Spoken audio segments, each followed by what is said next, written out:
The sun slowly starting to set on the prairies. Just one final draw left at the Co-op Tour Challenge here at the Silent Ice Center. What a week of curling it has been, and now we've reached the conclusion. Welcome back inside this beautiful venue as we settle in for quite the afternoon here.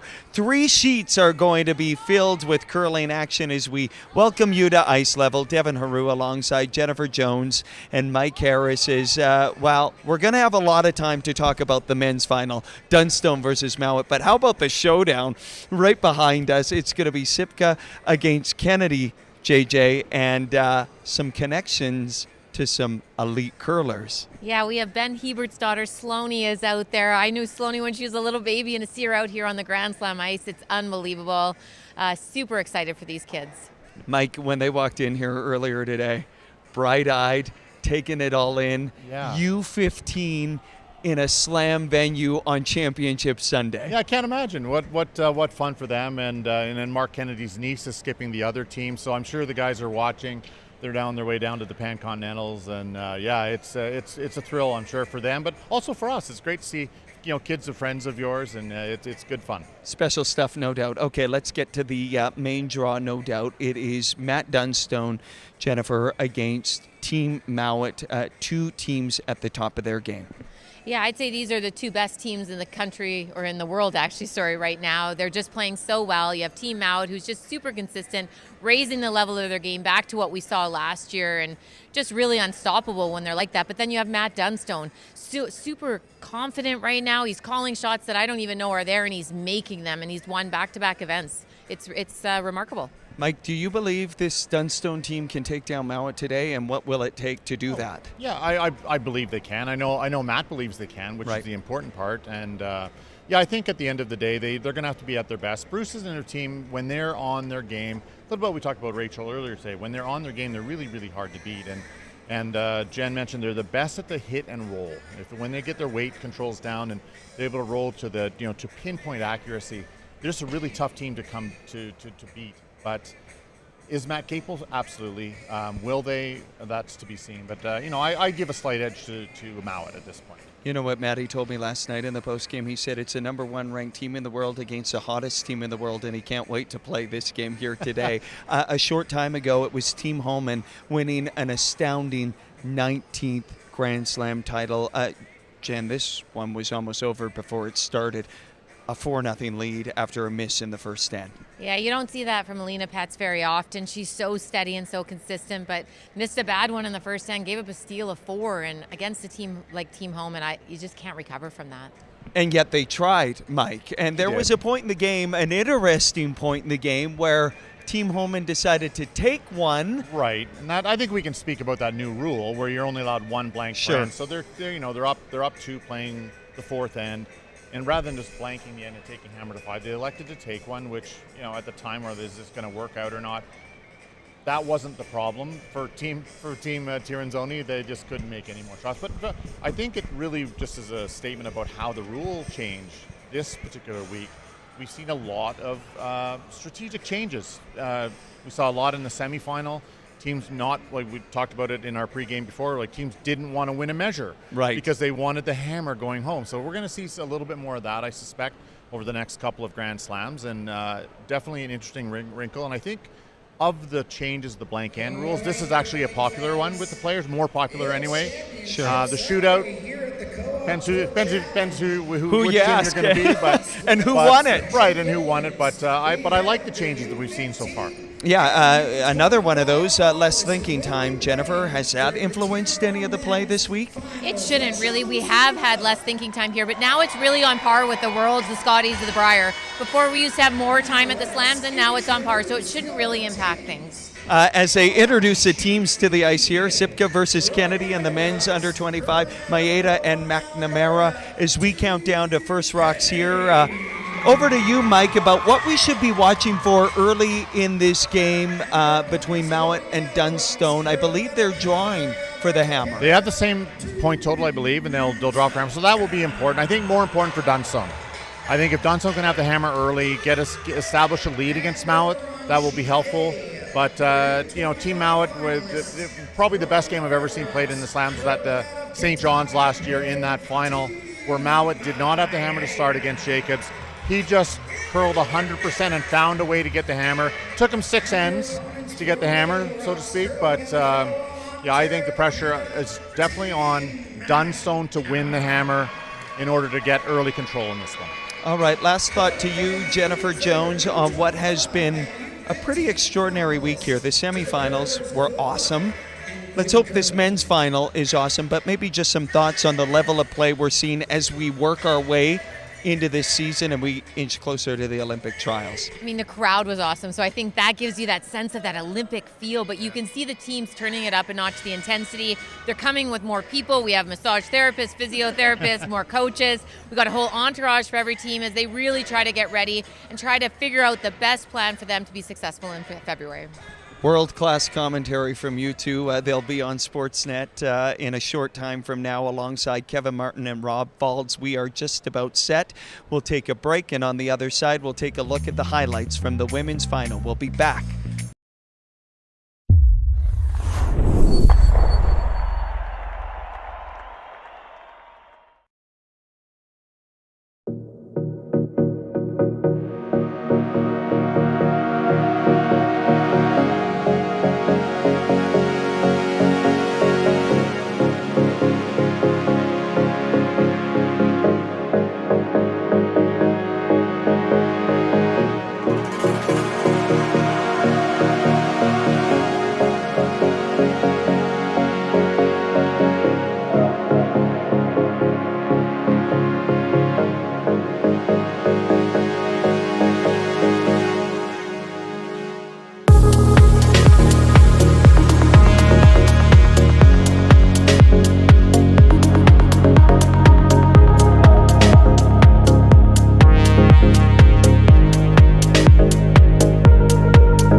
Championship Sunday here at the Grand Slam of Curling, a conclusion to the Co-op Tour Challenge. You're looking at the Silent Ice Center, and guess what? The games in the under-15 final and the under-25 men's final are underway here. What a moment for these young curlers who are under the bright lights inside this brilliant facility. Maeda and McNamara right there in the men's under-25 final. They're way over from our broadcast location on Sheet A. On Sheet D, closest to me, it's Team Kennedy versus Team Sitka. We should say hello to Team Jacobs. I'm sure Mark Kennedy and Ben Hebert are tuning in with incredible interest as they have rooting interests, of course, in these games. Earlier today, like I said, we were able to watch the women's final play out here as you watch Sloane Hebert and Team Sitka come into frame. That's Team Kennedy getting ready, nicely underway. You can watch the final on rockchannel.com. But let's look at the women's final highlights here. Team Tirinzoni just did not have it today. They were under pressure from the first rock to the last rock, and here's Alina Petz facing 4 in the first end, playing a takeout, hitting and rolling, jamming that red on the back of the rings and rolling out a disaster. 4, a steal of 4 for Homan, a dream start for Team Homan to begin the game. Team Tirinzoni forced in the second end. They were down 4-1, and it was a long way back the rest of the way. Just not the way they wanted to start. And listen, when Team Homan gets a lead early in the game, they are so difficult to beat. Here they are in the fourth end. This is what we were talking about just a short time ago, the decision by Rachel Homan to take a single when they could have blanked the end, but deciding to take the single. Also a chance to practice a draw should it have ever come to a draw to the button at the end of the game. But Rachel Homan, there's a sweeper. So they had to work on this one a little bit. Wilkes and Miskew dragging this one all the way into the house for a single, 5-2 at the break. Team Tirinzoni just doing everything they can. Of course, when you're trailing, you're put on the offensive, right? They had to be aggressive, and that meant they faced a lot of granite the entire way. And like I said, Alina Petz just couldn't dial in her takeouts. This one hitting and rolling out once again. It's another steal. 5 stolen points for Homan, and there were more stolen points there. That's the last shot of the game. 2 more on the board. An 8-2 final. Rachel Homan and company with their 19th slam title. Emma Miskew and Rachel Homan, 19 slam titles, more than any other curlers on the planet. Clinical stuff. It's Rachel Homan's world, and we are living in it, in a world of her own, and she has won back-to-back slam titles to begin this season. They are on their way to the Pan-Continental Curling Championships. It'll be Team Homan and Team Jacobs representing Canada. That gets underway tomorrow in Virginia, Minnesota, Minneapolis. I'm confused, Minnesota. When you have a place, Virginia and Minnesota, it gets confusing. Anyway, they're representing Canada at the Pan-Continentals as we take a look at the under-15 final. Like I said, you can watch it on rockchannel.com. Nicely underway here at the Silent Ice Center. We'll take one last timeout, and on the other side of the break, we'll chat with Nicole Kennedy, who knows a thing or two about planning a junior bonspiel. Let's take a break. We'll be back.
You're taking a look at the Under-15 championship game, the first ever junior Grand Slam of curling. What a moment for these young curlers. I don't know what you were all doing at 12, 13, 14 years old. I wasn't playing inside a beautiful arena at the Grand Slam of curling, and that's a perfect segue to Nicole Kennedy. Welcome to the show, Nicole, and thank you for doing this. Thanks. Yeah, hey. I totally wasn't prepared for this, but I'll wing it. I'll see what I can do. We're doing it live. I appreciate you joining us here on the pregame show. We will be distracted because the big game right behind us, the Under-15 final. How special for these young kids. And it's heating up back here. I don't know if you guys are watching this, but they've got a lot of rocks in play. I thought maybe the first end might be a little dicey, but they came to play for sure. Special beyond special. To be able to be in this environment with their family and friends in arm's reach watching them, it's an opportunity they don't get. For sure. No kidding. As we take a look at the situation playing out here in the first end, granite everywhere, rocks in play. It's what we love to see. I see a Kennedy on the scoreboard. Nicole Kennedy, tell us about that. That is our niece Mackenzie. That is actually our goddaughter. She's the middle daughter of Mark's brother Glenn. He has 3 daughters, all competitive curlers. We have a brood of 5 girls in the Kennedys, and 4 of them are curlers. So I think you're going to see this name for a long time in this sport, for sure. Absolutely spectacular. Let's watch this shot. Got things moving. Yeah. And a huge crowd here too, Nicole, to cheer these curlers on. The cowbells are out full force. I love it. And they are going to love it. We've got some pretty good energy out of these kids, and I think they're going to be... I actually think they're going to just take this all in and feed off of it. And I know Ben is tuning in as well. Absolutely is. Little Sloanie's out there. She's an absolute rock star. I sent Ben a video of Sloanie throwing an out turn in warm-ups. He said, smooth like butter, just like her pops. She is. She's got both turns. Outstanding. Listen, pathways to curling. Yes. You know a thing or two about that.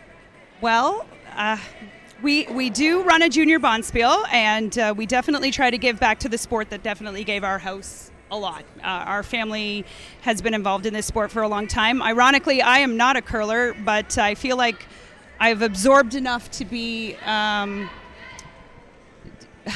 call myself one for now. My Friday Night Fun Pack is undefeated, so I will just say that. But we do run a junior bonspiel. It hosts over 70 teams, and it's magic to watch what these kids can do. How about that shot? Just like that. That's not a fluke. That's how they play. Tell us about the annual Curling Classic.